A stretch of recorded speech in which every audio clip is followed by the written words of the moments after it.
Who do men say that I am? Do you remember when Jesus asked that question? Who do men say that I am? Do you know that the Lord is very much concerned about his reputation, about the way people see him, given that he is trying to reach them? And did you know that on more times than not, God made moves, executed judgments, and did things for the sake of his reputation? Do you recall when David sinned against God regarding Bathsheba and had her husband killed as he had a toward affair with her? And then God said to him, "Howbeit, you've given my enemies reason to blaspheme."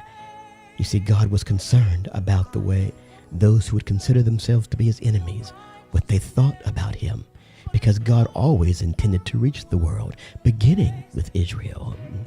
And likewise, more often than not, when God was about to judge the Israelites under Moses, Moses would oftentimes appeal to God regarding his reputation.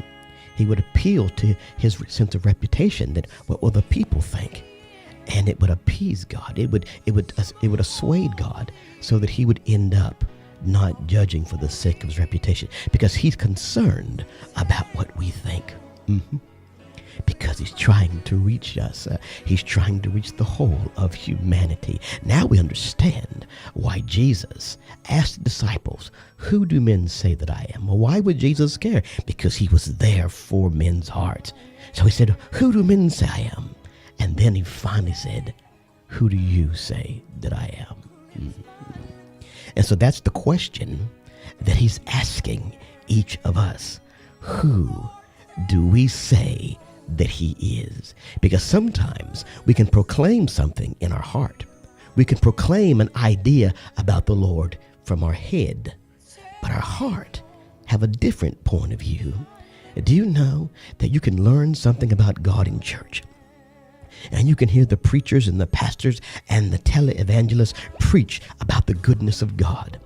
But maybe, just maybe, life has taught you another aspect or another point of view about God that your head and your heart contend with.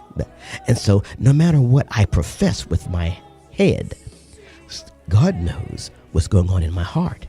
And in my heart, there are different areas in my life that have a broken relationship with him, that my faith is broken, no matter what I parrot with my mouth from my head, because life has taught me something else entirely. Oh, does someone know what I'm talking about today?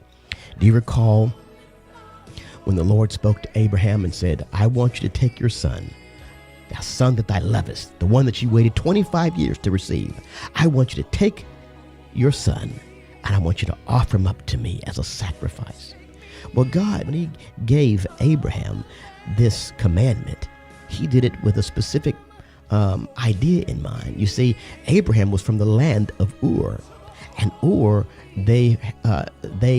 their national god was Baal, and so they indulged themselves in Baal worship, where you sacrificed your kids to Baal.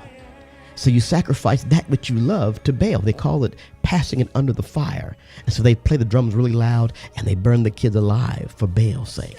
And so when God spoke to Abraham and said, "I want you to take thy son that thou lovest, and offer him up to me as a sacrifice," there was a special message that God was sending to Abraham, because he was meeting Abraham where Abraham was, because this was Abraham's view of God.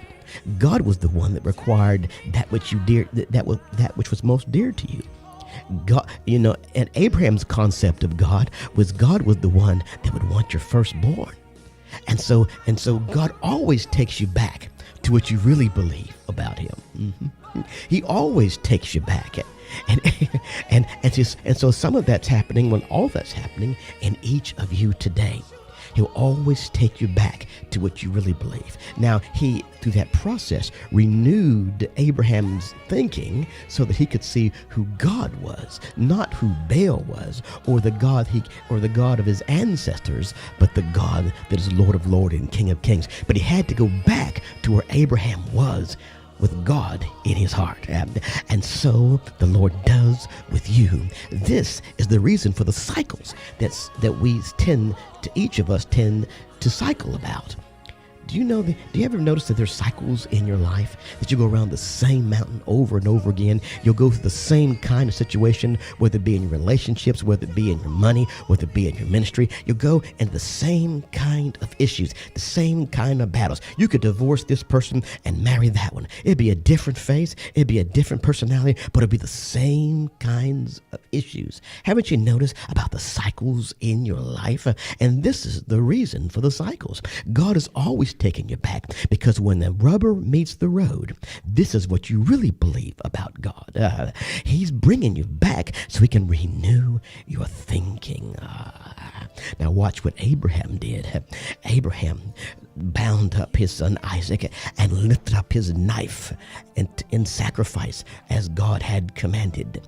But then he said, Paul later said that Abraham was believing God. You must be going to raise this boy from the dead, because you told me that this was the boy that you were going to multiply my seed through. This was the boy that you were going to begin my lineage through.